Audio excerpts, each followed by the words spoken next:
सभी का स्वागत है हमारे YouTube channel study with Dharmveer PD class में। फ्रेंड्स, आज हम फिर से एक नई वीडियो को लेके आ गए हैं।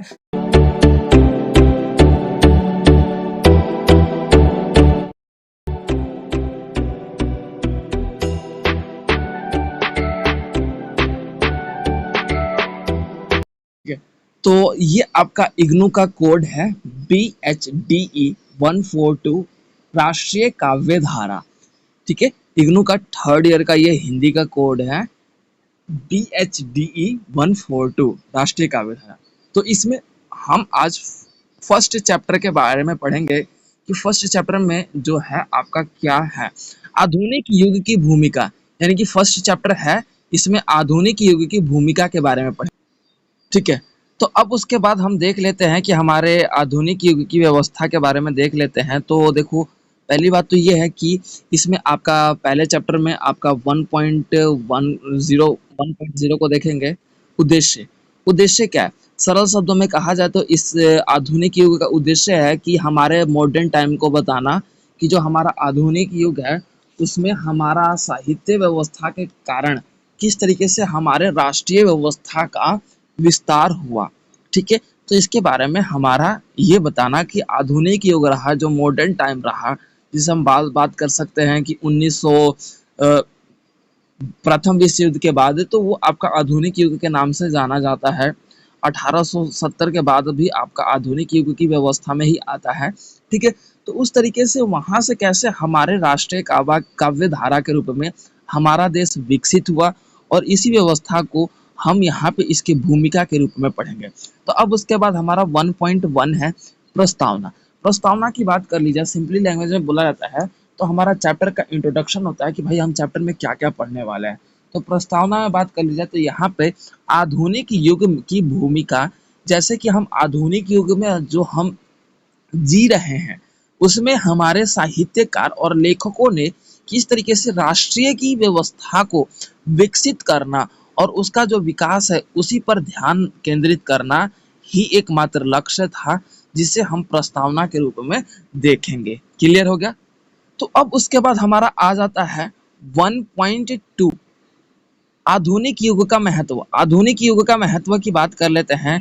तो देखो, आधुनिक युग जो हमारा रहा है, आधुनिक युग के महत्व की बात कर लेते हैं। तो इससे पहले हमारा जो भारत रहा है वो हमारे एक बोल सकते हो गुलामी के रूप में रहा है। देखो, आधुनिक युग में भी हमारा भारत गुलाम ही था। ऐसा नहीं है कि 1947 से पहले जो युग है वो हमारा आधुनिक युग नहीं था। ठीक है, आधुनिक युग का जो विस्तार है हम देख सकते हैं 1800 के आसपास ही हो गया था। ठीक है, अब उस दौरान आपका देखा गया फिर भी भारत गुलाम था। तो आधुनिक युग का महत्व के रूप में हम देख सकते हैं कि भारत की व्यवस्था जो है अब धीरे धीरे बोल सकते हो कि उसके विकास के लिए, या फिर अब यहाँ पर क्या हुआ कि यहाँ पे लोगों को अपने राष्ट्रीयता की भावना को हमने महसूस करना देखा कि अब हर एक नागरिक है ना, भारत के राष्ट्रीयता को बरकरार रखने के लिए और उसके हित में सोचने के लिए अपने साहित्य कला के माध्यम से क्या कर रहा है, अपना विकास कर रहा है। देखो, 19वीं शताब्दी के बाद हम देखें कि नव जागरण युग का विस्तार होता है। नव जागरण यानी कि एक नया जागृत व्यवस्था का विकास होता है। भाई, नव जागरण युग क्यों कहा गया? क्योंकि कि हमारे समाज में एक नई सभ्यता, एक बोल सकते हो नई व्यवस्था का जन्म होता है। और वो व्यवस्था क्या था कि अपने राष्ट्र के हित के लिए अंग्रेजों के खिलाफ आवाज उठाना। 1857 में जो स्वतंत्रता संग्राम में युद्ध हुआ, या फिर बोल सकते हो युद्ध ना होकर आंदोलन जो छेड़े थे 1857 में, वो 1857 किसका प्रतीक है? एक नई युग के निर्माण की प्रतीक के रूप में जाना जाता है। क्लियर हो गया? ठीक है, अब उसके बाद हमारा आ जाता है 1.2.1 आधुनिक युग का सीमांकन। सीमांकन का मतलब होता है कि एक निश्चित सीमा के रूप में हम आधुनिक युग का बोल सकते हो कि लक्षण तय कर दिया। अब देखो, यहाँ पे क्या है, यूरोप के संदर्भ में, यूरोप के अनुसार देखा जाए 15वीं से लेके 17वीं शताब्दी माना जाता है, जिसमें आपका देखा गया है कि यहाँ पर जो हमारे क्षेत्रीय व्यवस्था पर भारत पर राज करने और हुकूमत करने की अवस्था थी ना, यूरोप ने 15वीं 17वीं शताब्दी में ही जमा लिया था बहुत अच्छे से। यूरोपीय आधुनिक व्यवस्था के रूप में हमारे भारत के ऊपर राज कर रही थी। यूरोपीय उद्योग की व्यवस्था बोल सकते हो कि उसका नाम लेकर हमारे व्यवस्था पर, हमारे सत्ता पर राज करने का काम कर रहे थे। ठीक है। अब यूरोपीय व्यवस्था ही हमारी सत्ता को अपने अंदर हथियाने का प्रयास कर रहा था, जिसके कारण हमारे अस्तित्व का जो है नाश हो रहा था। अब मान लो कि एक होता है कि बिजनेसमैन और एक होता है बोल सकते हो नौकरी करने वाला बंदा। नौकरी करने वाला बंदा खुद का पहचान कभी नहीं बना पाता, नथिंग, कभी भी नहीं। ठीक है, आप कहोगे कि आईपीएस बनने के बाद सर पहचान बना लेंगे, वो तो नौकरी है। बिल्कुल, वो सरकारी नौकरी है, फिर भी आपका खुद का पहचान नहीं बन पाता। वो आप बोल सकते हो कि एक बोल सकते हो कि सरकारी गवर्नमेंट के रूप में जाने जाते हो। लेकिन एक बिजनेस जो होता है, खुद का बोल सकते हो कि अस्तित्व स्थापित करता है। ठीक है, तो ये क्या था कि हमारे समाज में जो ये नव जागरण व्यवस्था का शुरुआत जब नहीं हुआ था, तो उससे पहले जो यूरोपीय कंपनी हमारे ऊपर राज कर रही थी भाई, हमारे सत्ता उसके अंतर्गत हमारा बोल सकते हो कि घिरा हुआ था, दबा हुआ था, जिसके कारण हम अपने अनुसार अपना विकास करने में असमर्थ थे, विकसित नहीं हो सकते थे। तो ये था आधुनिक युग का सीमांकन। ठीक है, तो अब ये धीरे धीरे क्या हुआ कि जिस तरीके से 1789 में फ्रेंच इवोल्यूशन हुआ, फ्रेंच इवोल्यूशन यानी कि फ्रांस की जो क्रांति हुई, जिस तरीके से वहां पर स्वतंत्रता यानी कि स्वतंत्रता और बोल सकते हो कि सिंपली लैंग्वेज में समानता, नागरिकता, अधिकार, इन सब अधिकारों के रूप में फ्रेंच इवोल्यूशन हुआ। तो ये फ्रेंच इवोल्यूशन समाज और दुनिया में एक बोल सकते हो कि प्रेरणा का प्रतीक माना जाता है। ठीक है, अब उसके बाद हमारा आ जाता है 1.2 आधुनिक युग की विशिष्टता। विशिष्टता का मतलब होता है कि मतलब विशेषता। अब देखो 19वीं शताब्दी से लेके 20वीं शताब्दी के मध्य यानी कि मिडल टर्म, यानी कि 19 सेंचुरी से लेके 20 सेंचुरी के में जो टाइम है ना, मिडल टर्म है।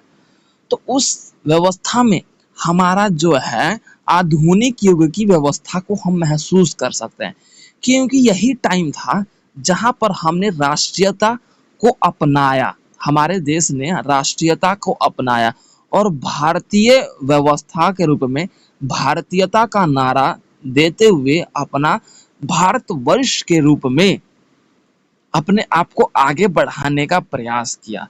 और आधुनिक युग की बात कर लेते हैं, तो आरंभ से ही जिस तरीके से भारत को सोने की चिड़िया बोला जाता है, तो ये सोने की चिड़िया का सपना अब यहीं से भारत ने महसूस करना सीख लिया, जिसके कारण 19वीं सदी के या फिर सदी के रूप में देखा जाए तो यहाँ पर वर्तमान की बात कर लीजिए, उस समय के वर्तमान की बात कर लीजिए, यहाँ पे अब की नहीं, मतलब 19वीं सदी की वर्तमान की बात कर ली जाए, तो वहां पर अलग अलग बोल सकते हो कि लेखककारों ने और बोल सकते हो समाज के सुधारकों ने, जैसे विवेकानंद, ज्योतिबा फूले, रविंद्रनाथ के माध्यम से हमारे समाज में गीत हुए, जिस तरीके से हमने राष्ट्रीय गीत, जिस तरीके से हमारे राष्ट्रीय गान, इन सभी के द्वारा समाज की एक नई व्यवस्था का जन्म हुआ, एक नई भविष्य व्यवस्था का जन्म हुआ, जिसके कारण हमने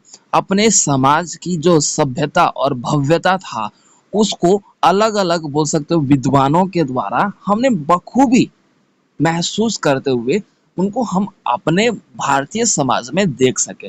जिसके तहत अगर हम बात कर लेते हैं कुछ और उदाहरण से, तो यहाँ पे 1920 के आसपास कांग्रेस में समाजवादी मंच के रूप में कम्युनिस्ट पार्टी का गठन हुआ। उसके तत्पश्चात क्या हुआ कि साहित्य में प्रेमचंद, निराला, जग नजरुल, ठीक है, श्री श्री आदि जो हैं, और बोल सकते हो महिलावादी, जोश महिलावादी हैं, इनका नाम है।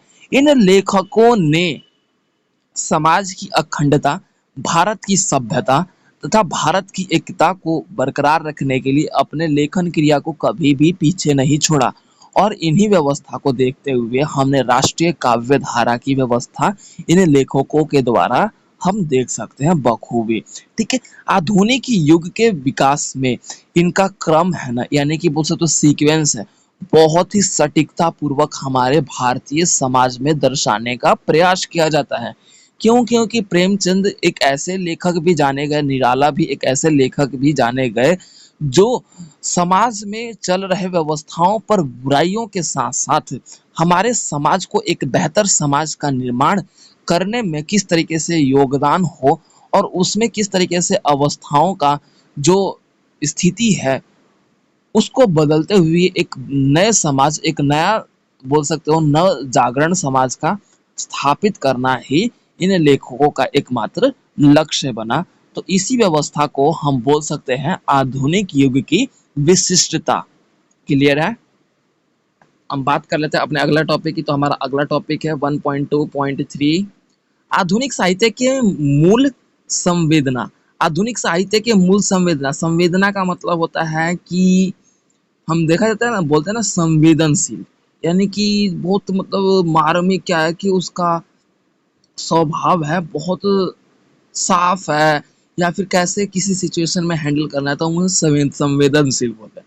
ठीक है, तो आधुनिक साहित्य के मूल संवेदना के रूप में देखा जाए तो आधुनिक साहित्य जो था ना, उसमें सबसे बड़ा संवेदना ये था कि यहाँ पे हमारे जो ईस्ट इंडिया कंपनी हुआ, यूरोपीय समाज हुआ, जिस तरीके से बोल सकते हो अंग्रेजी सभ्यता हुआ, अंग्रेजी व्यवस्था हुआ, उन कानूनों का जो है स्थिति, उस पर हमारा आधुनिक साहित्य जो है उसकी मूल संवेदना हमारे समाज को विकसित करना और हमारे समाज की अखंडता को स्थापित करना और आधुनिक युग में लोगों में देशभक्ति और प्रेम भक्ति की स्थिति को आगे बढ़ाना। जैसे भारतेंदु हरिश्चंद्र के युग में, यानी कि भारतेंदु युग जो कि आपका 1875 से 1973 रहता है, तो हर भारतेंदु हरिश्चंद्र के द्वारा या फिर अलग अलग लेखकों के द्वारा किस तरीके से हमारी व्यवस्थाओं में, हमारे साहित्य व्यवस्था में जिस तरीके से आपके पद में जो रचनाएं किया जाता था, अब उनकी जो रचना है गद्य में कर दिया गया, ताकि सभी लोग समझते हुए अपने विकास का, अपने भारतीय व्यवस्था का विकास करने में अपना महत्वपूर्ण योगदान दे सके। ठीक है, अब साहित्य व्यवस्था के रूप में जो लोगों को जागरूकता फैलाया जा रहा था, तो सरल भाषा में गद्य को समझना और खड़ी बोली को समझना सभी को आसान हो गया था, जिसके कारण साहित्य के रूप में लोगों में अब चेतना उजागर होने लगा, लोगों में चेतना जागृत होने लगा। जैसे आप बोल सकते हो कि बंकिम चंद्र, आपके बोल सकते हो आनंद मठ हो गया, आपके मैथिली शरण गुप्त हो गए, भारत भारती हो गए। हालांकि आपके बोल सकते हैं कि अलग अलग जो कृतियां थी, अलग अलग बोल सकते हो लेखक थे, उन लेखकों के द्वारा जो है हमारे भारतीय इतिहास का जो रुख है उसको आधुनिक साहित्य के मूल संवेदना के रूप से हम जानते हैं। ठीक है, ऐसे भी बहुत सारे शब्दों का जो प्रयोग इन लेखकों के द्वारा किया गया, जैसे कि बात कर सकते हैं कि उर्दू में हो गया मोहम्मद इकबाल जो है, हिंदी और बोल सकते हो कि उर्दू के लेखक के रूप में जाने गए, हिंदी के लेखक में सूर्यकांत त्रिपाठी निराला जाने गए। ठीक है, तो इन लेखकों के माध्यम से हमारा क्या हुआ कि एक नई सोच व्यवस्था का स्थापित हुआ और हम क्या है साहित्य के रूप में अंग्रेजी शिक्षा व्यवस्था का भी विरोध करने में सक्षम हो पाए। तो इसी व्यवस्था को हम आधुनिक साहित्य के मूल संवेदना, यानी कि बोल सकते हैं कि बेसिक मोटिव क्या था कि भाई अपने राष्ट्रीय हित को आगे बढ़ाना, अपने राष्ट्रीय व्यवस्था को, अपनी राष्ट्रीय सभ्यता को, अपनी राष्ट्रीय भाषा की एकता को बचाए रखना, ये हमारा मूल संवेदना के रूप में जाना जाता है। क्लियर हो गया? तो अब हमारा नेक्स्ट टॉपिक है 1.3 आधुनिक युग राजनीतिक सांस्कृतिक साहित्यिक संदर्भ। यानी कि जो आधुनिक युग में क्या हुआ कि भाई हमने राजनीतिक पे ध्यान दिया, सांस्कृतिक पे ध्यान दिया, साहित्यिक संदर्भ पे ध्यान दिया। तो पहली बात तो ये है कि हम बात कर लेते हैं आधुनिक युग, यानी कि 1.3.1 आधुनिक युग राष्ट्रीय राजनीतिक संदर्भ। राजनीतिक संदर्भ की बात किया जाए, देखो औद्योगिक क्रांति हमारे देश में आया, पूंजीपति या फिर बोल सकते हो पूंजीवादी व्यवस्था आई हमारे समाज में। ठीक है, जरूरतों के अनुसार हमने हर एक चीज को अपनाया। ठीक है, आप बोल सकते हो एशिया, अफ्रीका, लैटिन अमेरिका और बोल सकते हो अलग अलग देशों में आपका पूंजीवादी व्यवस्था को हम महत्वपूर्ण रूप से अलग अलग क्षेत्रों में उसके आवश्यकता अनुसार देख सकते हैं, जिसमें आपकी स्वतंत्रता, समानता और संप्रभुता पर ध्यान देते हुए सभी को समान अवसर के अनुसार उन्हें अधिकार प्रदान किया गया है। तो 19वीं शताब्दी के अंतिम दशक में, यानी कि दशक का मतलब होता है एक दशक का मतलब होता है 10 साल। ठीक है, तो 19वीं शताब्दी के अंतिम दशक में देखा गया 1914 में जिस तरीके से यूरोप में अपने प्रभुत्व को बचाने के लिए अपना बोल सकते हो कि अपनी एक शक्ति को स्थापित करने के लिए प्रथम विश्व युद्ध की स्थिति को हम देख सके, ठीक है। और उसके बाद हम देखते हैं कि 1917 में किस तरीके से अमेरिका अपनी एंट्री करता है। मैंने बहुत पहले ही बता दिया है कि अमेरिका जो है दाव पेच खेलने में बहुत माहिर है। वो प्रथम विश्व युद्ध हो गया, द्वितीय विश्व युद्ध हुआ, उस दोनों युद्ध में अपनी एंट्री ना 3 साल बाद करता है। प्रथम विश्व युद्ध आपका 1400 से लेके 1914 से लेके 1918 माना जाता है ना, हुआ था ना। तो 1917 में वो एंट्री करता है। 3 साल पहले वो सारे एक दूसरे से मर मिट के बोल सकते हो कमजोर हो चुके हैं। तो उस स्थिति में अपना रॉयल एंट्री 1917 में करता है। तो ये जो है राजनीति है, ये क्या है, राजनीति दाव पेच है। तो ये दावपेच है ना, भारत ने भी अपने बोल सकते हो आधुनिक युग में इन्हीं सब सभी व्यवस्थाओं से सीखा। अंग्रेजी व्यवस्था हमारे ऊपर कैसे अपना दावपेच चला रही थी भाई, अलग अलग कर लगा रही थी, अलग अलग टैक्सेस लगा रही थी, अलग अलग बोल सकते हो कि कानून व्यवस्था लागू कर रहा था। तो इस अवस्था में भी ना हमारी इस राजनीति व्यवस्था को भारत ने बहुत अच्छे से अपनाया। और तब जाके आज देख सकते हैं कि भारत की जो राजनीति व्यवस्था है, जो खेलने की दो दाव पेच है, हम कहीं ना कहीं अलग अलग देशों से भी आगे निकल चुके हैं। चाहे बोल सकते हो कि अगर विकास की राजनीति देखी जाए, या फिर बोल सकते हो लूटपाट की राजनीति देखी जाए, या फिर दूसरे पार्टी को कैसे खत्म करना है, गिराना है, सत्ता से मतलब बोल सकते हो कि बेदखल करना है, या फिर बोल सकते हो सत्ता से कैसे उसको मतलब जड़ से खत्म कर देना है। ये सारी बातें आज हम बखूबी हमारे भारतीय समाज में हम आधुनिक तौर पे राजनीतिक संदर्भ के रूप में देख सकते हैं, ठीक है। अब उसके बाद हम बात कर लेते हैं कि 1934 में सोवियत संघ था ना, सोवियत संघ जैसे हम यूएसएसआर के रूप में जाने जाते हैं। तो सोवियत संघ जिस तरीके से अपना शक्ति आगे बढ़ा रहा था, और फिर उसके बाद द्वितीय विश्व युद्ध के बाद देखा गया कि पूंजी व्यवस्था का और बोल सकते हो कि साम्य व्यवस्था का एक दूसरे से टकराव हो गया। तो इस टकराव के कारण दोनों की राजनीति क्या थी भाई, दोनों चाहते थे कि हमारे भाषा, हमारे बोल सकते हो सोच व्यवस्था को अपनाया जाए। तो ये क्या है, एक राजनीतिक संदर्भ के रूप में दाव पेच था। क्लियर हो गया। तो देखो एक एग्जांपल के थ्रू बता देता हूँ कि 1947 में जैसे आपका देखा गया कि अ, वहाँ पे भारत में शिक्षा व्यवस्था कम था, ठीक है। तो फिर भी भारत ने महसूस किया कि नहीं यार, हमारे देश में एक देश की कानून नहीं होनी चाहिए। मौलिक अधिकार अलग देशों से लिया, आयरलैंड से बोल सकते हो कि अलग व्यवस्था लिया, ब्राजील से, ऑस्ट्रेलिया से, आपके बोल सकते हो कि जापान से, ब्रिटेन से, सब सब देशों से कुछ ना कुछ व्यवस्था को अपनाया।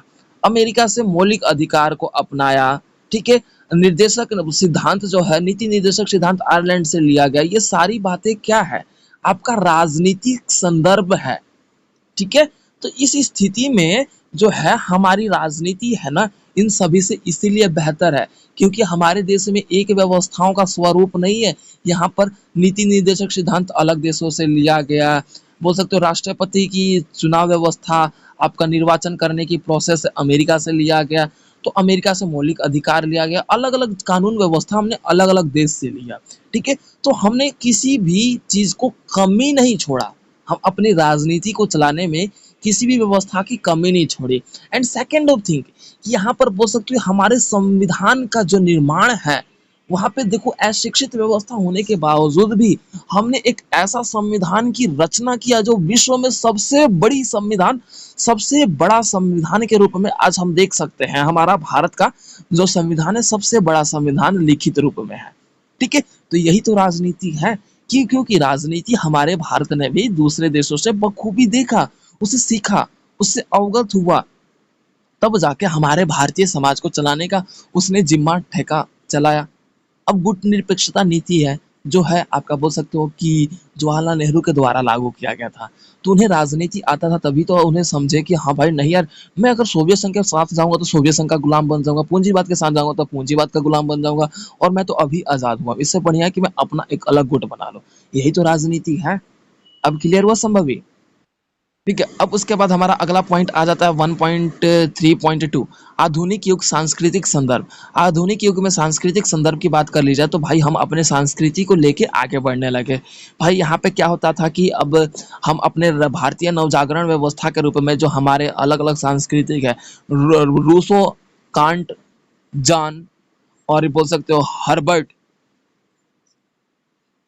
हर्बर्ट स्पेंसर जो है आदि जो महत्वपूर्ण बोल सकते हो कि विचारक के रूप में जाने जाते हैं, तो इन्होंने अपनी विचार रूप में प्रस्तुत किया अपने संस्कृति को लेके। तो भारत ने भी अपनी नवजागरण व्यवस्था के रूप में आरंभ में 19वीं शताब्दी के आरंभ में यूरोपीय कंपनियां हमारे ऊपर राज कर रहा था, तो हमारी संस्कृति का विलुपन हो रहा था, विलुपन यानी कि विलुप्त हो रहा था, हमारी संस्कृति का अस्तित्व खत्म हो रहा था। लेकिन धीरे धीरे हमारी समाज का जो है बोल सकते हो कि अलग अलग लेखकों के द्वारा हमारे समाज को हमेशा प्रोत्साहित किया गया, गाइड किया गया, मतलब उनका जो है रुख जो है मतलब ज्ञान के रूप में उन्हें आगे बढ़ाया गया। ठीक है। तो इस स्थिति के कारण क्या है, हमारे आधुनिक युग में जो है सांस्कृतिक संदर्भ हम अपने देश प्रेम के रूप में, राष्ट्रीयता के रूप में, असीमता और बोल सकते हो विश्व भावना के रूप में, समाज और देश भावना के रूप में हम अपने आप को आगे बढ़ाने लगे। ठीक है। और अपने स्वदेशी भाषा को बरकरार रखने के लिए अंग्रेजी शिक्षा का जो बहिष्कार हमने किया भाई, कैसे किया, हमारा संस्कृति हमारी जो भाषा है उसका विलोपन ना हो इसीलिए तो हमने किया था। तो ये था आपका आधुनिक युग में सांस्कृतिक संदर्भ। क्लियर हो गया। अब उसके बाद हमारा आ जाता है 1.3.3 आधुनिक युग में साहित्यिक संदर्भ। देखो साहित्य क्या था भाई, साहित्यिक रचना था, तो इसमें तो कोई बताने की ज्यादा मेरे को एक्सप्लेन करने की जरूरत नहीं है। तो देखो 19वीं शताब्दी से लेके अंत से लेके 20वीं शताब्दी के आरंभ तक जो है हमारे देश में साहित्यिक व्यवस्था का जो स्थिति है वो सबसे ज्यादा बोल सकते हो अनमोल, महत्वपूर्ण और बोल सकते हो कीमती रत्नों में से जानी जाती है। क्यों? क्योंकि इन साहित्यकारों के द्वारा ही हमारे अलग अलग व्यवस्थाओं में हमारी जो रचनाएं थी, उन रचनाओं के माध्यम से ही देश में एकता, अखंडता और देश के प्रति प्रेम भावना को स्थापित करने का जो श्रेय जाता है इन साहित्यकार को ही जाता है। इस तरीके से आपके बोल सकते हो कि भारतेंदु हरिश्चंद्र में युग में जो है भारतेंदु हरिश्चंद्र के द्वारा इस युग की स्थापना की गई। तो उस युग में अलग अलग लेखकों ने अपने साहित्य कला के माध्यम से इस समाज में सांस्कृतिक तथा बोल सकते हो अंग्रेजी शिक्षा व्यवस्था और समाज में जो चल रही कुरीतिपूर्ण व्यवस्था था उन व्यवस्थाओं का विरोध करते हुए हमने अपने साहित्य व्यवस्था के माध्यम से अपने देश को एक बोल सकते हो कि जिंदगी प्रदान या फिर बोल सकते हो एक देश की रक्षा करने का प्रयास इन साहित्यकार के द्वारा किया गया था। तो ये इनका संदर्भ के रूप में जाना जाता है। क्लियर हो गया। हमारा अगला पॉइंट है आधुनिक युग का साहित्यिक आंदोलन और शैलियाँ। यानी कि आधुनिक युग में साहित्य आंदोलन क्या था भाई, हम भाई साहित्य के माध्यम से अपने यूरोपीय समाज का विरोध करने लगे। अपनी महत्वपूर्ण भूमिका के माध्यम से हमने 19वीं शताब्दी के रूप में आंदोलन छेड़ने लगे। साहित्य आंदोलन ही था ना। ठीक है। रविंद्रनाथ टैगोर की स्थिति भी हमने देखा, गीतांजलि की स्थिति भी हमने देखा, नोबेल पुरस्कार प्राप्त करने वाले गीतांजलि व्यवस्था थे, तो उनकी भी स्थितियों को भी हमने देखा। भारत में बोल सकते हो भारत का पुनर्जागरण की स्थिति को आगे बढ़ाने का जो है जो स्थिति हमने देखा। पुनर्जीवन जो स्थिति है, जो उपन्यास है, जिसमें हमने देखा कि दोबारा से जीवित होना, तो ये जो बोल सकते हो साहित्य था, ये एक आंदोलन के ये बोल सकते हो ये लेखन क्रिया ही ना एक आंदोलन का रूप था। क्योंकि इन साहित्यों में कुछ ऐसी ऐसी बातें और बोल सकते हो जो रचनाएं किए गए ना, देखो पुनर्जीवित, पुनर्जीवन, ठीक है, शब्दों को पकड़ो, पुनर्जीवन, पुनर्जागरण, ठीक है। तो इन शब्दों का जो स्थिति है ना जिसके कारण क्या है लोगों में चेतना का और बोल सकते हो कि मनुष्य को एक नई व्यवस्था के रूप में जन्म देना। जो मनुष्य गुलामी कर रहा था उन मनुष्यों में एक नई सोच व्यवस्था का जन्म देना ही इस साहित्य आंदोलन के रूप में हम देखते हैं। इनकी शैलियाँ की बात की जाए ना, इनकी शैलियाँ कठोर थी, बोल सकते हो मार्मिक थी, करुणा से भरपूर था, दिल और बोल सकते हो कि दिमाग पर छा जाने वाला ये शैलियाँ होती थी। गीतात्मक शैलियों के रूप में लिखा जाता था, लयात्मक रूप में आपको बोल सकते हो पंक्तियों को प्रस्तुत करते हुए लोगों को बोल सकते हो कि उनके मन पर अपने देश के प्रति प्रेम उजागर करने का प्रयास किया गया लेखकों के द्वारा, साहित्य के माध्यम से। तो यही हमारा सबसे बड़ा आंदोलन है जो लिखित रूप में हमारे भारतीय लेखकों के द्वारा बड़े पैमाने पे अपनाया गया था, जो कि मनुष्यों में एक नई सोच व्यवस्था को जागृत करने का प्रयास था और अपने देश के प्रति प्रेम व्यवस्था को अपनाने का प्रयास था, अपने राष्ट्रीय व्यवस्था को बोल सकते हो कि स्थापित करना और बोल सकते हो जो गुलाम था हमारा देश, उस गुलामी से मुक्त होकर अपना खुद की अस्तित्व को स्थापित करना ही इन्हें लेखक और बोल सकते हो साहित्यकारों का आंदोलन के रूप में अपने आप को आगे बढ़ाया था। क्लियर हो गया?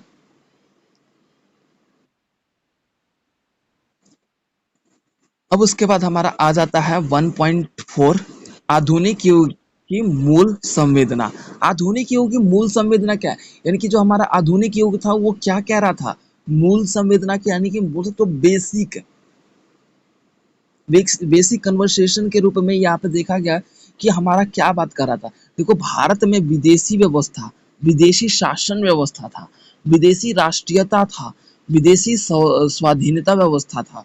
ठीक है, तो अब क्या है कि हमने अपनी राष्ट्रीयता, अपने स्वाधीनता बोल सकते हो कि स्वाभाविक रूप में अपनाने का प्रयास किया गया। ठीक है, तो यही हमारा आधुनिक युग के मूल संवेदना, जिसमें हमने क्या किया मूल संवेदना में आपका पहला पॉइंट आ जाता है 1.4.1, राष्ट्रीय स्वाधीन चेतना। नाम से पता चल रहा राष्ट्रीय स्वाधीन चेतना। ठीक है, अब यहाँ पे क्या है कि परदेसी जो है, परदेसी यानी कि बोल सकते हो कि जो हमारा विदेश का वस्तु था, परदेसी वस्तुएं जो थी, परदेशी जो भाषा था, हम उसका विरोध करते हुए भारतीय स्वदेशी, स्वदेशी शब्द क्यों प्रस्तुत किया गया था कि भाई परदेसी सामानों को हम नहीं खरीदेंगे, हम अपने भारत में जो बन रहे सामान है ना उसी का स्वदेशी सामानों का प्रयोग करेंगे। तो इसीलिए हमारी राष्ट्रीय स्वाधीनता की चेतना इन सामानों से लेकर ही बढ़ी। ये भावना हमारे अंदर अब जागृत होने लगी, नाटकों के माध्यम से, साहित्यकारों के माध्यम से, कहानी के रूप में प्रेमचंद हो गए, निराला जी हो गए, बोल सकते हो इन लेखकों के द्वारा जो है रविंद्रनाथ ठाकुर के अनुसार बोल सकते हो कि उन्होंने भी किस तरीके से एक नई समाज व्यवस्था को स्थापित करते हुए हमारी राजनीति को स्थापित करते हुए हमारे राष्ट्र की स्थापना का प्रयास किया गया, जिसमें हमने अपने बोल सकते हो परदेसी भाषा को छोड़ के, परदेसी वस्तुओं को छोड़ के स्वदेशी भाषा को रक्षा करने या फिर बोल सकते हो भारतीय हिंदी भाषा की रक्षा करने के लिए हमने कदम उठाए। उस कदम पे हमने अपने आप को बखूबी रूप में खड़ा भी रखा। तो ये हमारी राष्ट्रीय स्वाधीन चेतना के रूप में जानी जाती हैं। क्लियर हो गया?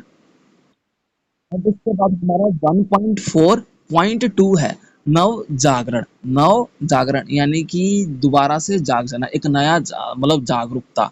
ठीक है, तो इसमें क्या है कि भाई हम नया जागरूकता क्या था, 19वीं शताब्दी में हमारे ऊपर शासन हो रहे थे, उन शासनों का हमने विरोध करना साहित्यकारों के रूप में अपने आप को देखा। 19वीं शताब्दी में जो भारतीय नवजागरण आंदोलन छिड़े, जिसके बोल सकते हो राजा राम मनोहर राय के द्वारा हुआ। ठीक है, सांस्कृतिक चेतना के रूप में नवजागरण व्यवस्था को देखा तो बंकिमचंद का नाम भी आता है। 15वीं शताब्दी में देखा जाए तो भक्ति आंदोलन के रूप में भी हमने नवजागरण युग की स्थिति देखी। ठीक है, हिंदी के रूप में आपके बोल सकते हो आलोचक के रूप में जाने जाते हैं तो डॉक्टर राम विलास शर्मा को है भक्ति कालीन व्यवस्था के रूप में जाने जाते हैं, जिसमें हमने क्या किया कि एक भारत का जो है समाज है ना दोबारा से मतलब एक उम्मीद जैसे बोल सकते हो कि एक गुलाम कर रहा था, भारत गुलामी कर रहा था ना, तो अब क्या है कि अब धीरे धीरे लोगों में एक नई जागरूकता फैली। ठीक है, अच्छा यहाँ पे ये बताओ केजीएफ मूवी किसने किसने देखा है? मैक्सिमम सभी स्टूडेंट ने देखा होगा केजीएफ। तो अब केजीएफ मूवी किसने किसने देखी है? सभी स्टूडेंट ने देखा है। हाँ ठीक है, अब केजीएफ मूवी में किस तरीके से मतलब वो गुलामी कर रहा था, गरुणा के सारे गुलाम थे ना, खदान में जो थे सब क्या थे, गरुणा के गुलाम थे। ठीक है, अब यश आया और वहां पे क्या किया भाई, गुलामों को आजाद करवाया और एक नया उम्मीद लगाया। कि हम अब तुम स्वतंत्र हो। तो यही नवजागरण के रूप में है। तो एक मूवी के रूप में आप लोगों को एक्सप्लेन किया इसीलिए ताकि आप लोगों को समझ में आ जाए। ठीक है। अब जैसे हमारे भगत सिंह हो गए, राजगुरु हो गए, सुखदेव हो गए, उन्होंने फांसी पे चढ़ते चढ़ते हमें क्या उम्मीद दिलाई कि नहीं, अपने लिए, अपने भारतीय समाज के लिए लड़ो, अपने हित के लिए लड़ो, हम आजादी के बहुत करीब हैं, अपने आजादी की मांग करने के लिए तुम खड़े रहो। समझ में आ गया? ठीक है। तो अब उसके बाद हमारा अगला पॉइंट है 1.5 मूल्यांकन। मूल्यांकन का मतलब होता है जो यहाँ पे इतिहास में मूल्यांकन मूल्यांकन की बात की जाए तो यहाँ पर विश्व इतिहास में हमारा जो आधुनिक सभ्यता था उसको हमने बखूबी रूप में केंद्रित किया। ठीक है। चाहे वो धर्म, जाति, लिंग, नस्ल, भाषा, क्षेत्र के आधार पर हो, इन सभी के रूप में हमने मूल्यांकन किया कि हमारा जो समाज है, हमारा जो देश है, इन सभी के ऊपर रहेगा। ना कोई जाति, ना कोई धर्म, ना कोई नस्ल, ना कोई भाषा, ना कोई क्षेत्र, सभी मनुष्य एक दूसरे के बीच एक समान, बिना भेदभाव के रहेंगे। ये मूल्यांकन किया गया हमारे भारत के समाज की रचना करते समय। क्लियर है? तो ये मूल्यांकन था। अब उसके बाद हमारा आ जाता है 1.5.1 आधुनिक युग का ठीक है, क्या है एक से अवदान। हाँ, तो आधुनिक युग का अवदान। मैं एक्सपेक्स नहीं लगा रखा था जिसके कारण मेरा तो पहली बात है थोड़ा स्क्रीन टूटा हुआ है तो वो बिंदु उसी पे चला गया था तो इस रिफ्लेक्शन की वजह से नहीं हो रहा था। ठीक है। तो हमारा क्या है आधुनिक युग का अवदान। अवदान का मतलब होता है आधुनिक युग का दिया गया, मतलब बोल सकते हो कि स्थिति।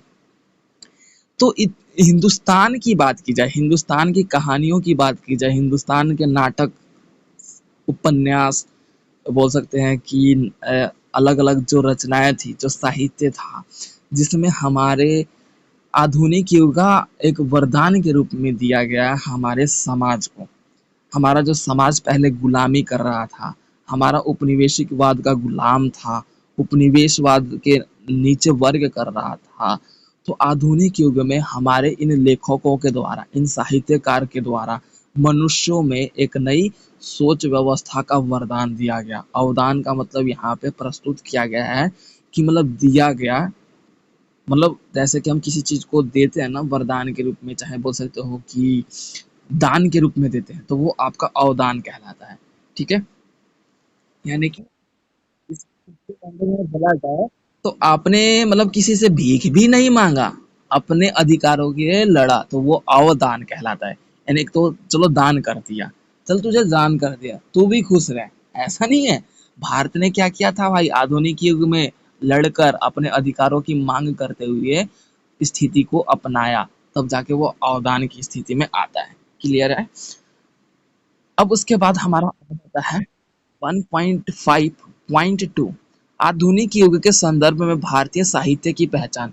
आधुनिक युग के संदर्भ में, ठीक है। तो अब इसमें क्या है कि भारतीय साहित्य की एक नई अपनी सोच व्यवस्था, जिसमें हमने आधुनिक व्यवस्था ऐतिहासिक रूप में, बोल सकते हो राम मनोहर राय के रूप में, माइकेल मधुसूदन के दत्त के रूप में, ठीक है, अलग अलग लेखकों के रूप में, बंकिम चंद्र चटर्जी के रूप में, ठीक है, राष्ट्रीयता और अंतर्राष्ट्रीय व्यवस्था के रूप में, विश्व भावना के विकास के रूप में, ठीक है, इन सभी के रूप में हमने क्या किया आधुनिक युग के भारतीय व्यवस्था के रूप में क्या है कि हम अपने, इसमें देखो सिंपली लैंग्वेज में बोल जाना तो भारतीय साहित्य की पहचान की बात कर ली जाए ना, तो हमारे साहित्य की पहचान क्या है भाई? हमारा साहित्य क्या था भाई? देश व्यवस्था के रूप में वर्क कर रहा था, देश की भक्ति के रूप में वर्क कर रहा था, देश की अखंडता के रूप में वर्क कर रहा था, राष्ट्रीयता को स्थापित करने के रूप में वर्क कर रहा था। ठीक है। तो ये हमारा एक बोल सकते हो कि साहित्य की पहचान है। क्लियर है? हेलो। ठीक है। तो अब उसके बाद हमारा आ जाता है 1.6 सारांश। देखो सारांश का मतलब होता है कंक्लूजन, हमारे पूरे चैप्टर का जो होता है निचोड़ होता है।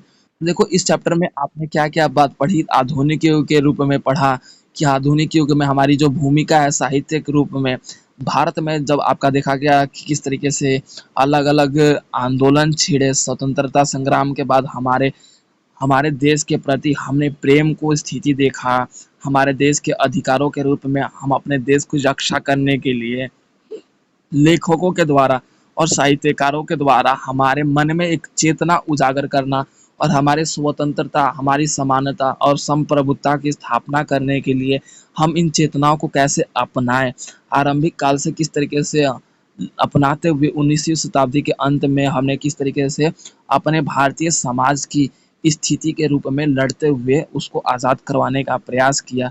तो इन लेखकों के द्वारा जिस तरीके से लिखा गया, तो हमारे एक नई चेतना के रूप में उजागर करते हुए हमारे समाज और हमारी सभ्यता को बचाए रखने का जो श्रेय है इन लेखकों और साहित्यकारों के द्वारा देखा जाता है।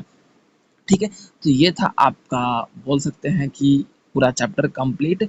तो उस स्थिति में आपका ये पूरा अब चैप्टर कंप्लीट हो गया, फर्स्ट चैप्टर, जो कि BHDE 142 हिंदी राष्ट्रीय काव्य धारा के रूप में जो देखा जाता है। ठीक है, तो इसका मैंने कुछ वीडियोस भी बना रखा है, तो उसका लिंक भी मैं आपको डिस्क्रिप्शन में मेंशन कर दूंगा, लाइक दैट कि इसके इंपॉर्टेंट क्वेश्चन जो एग्जाम के लिए वैल्यूएबल क्वेश्चंस होते हैं, तो उसका भी मैं आपका लिंक में मेंशन कर दूंगा डिस्क्रिप्शन में लिंक उसका, तो आप जाके उन लिंक्स पे उन वीडियोस को विजिट कर सकते हैं।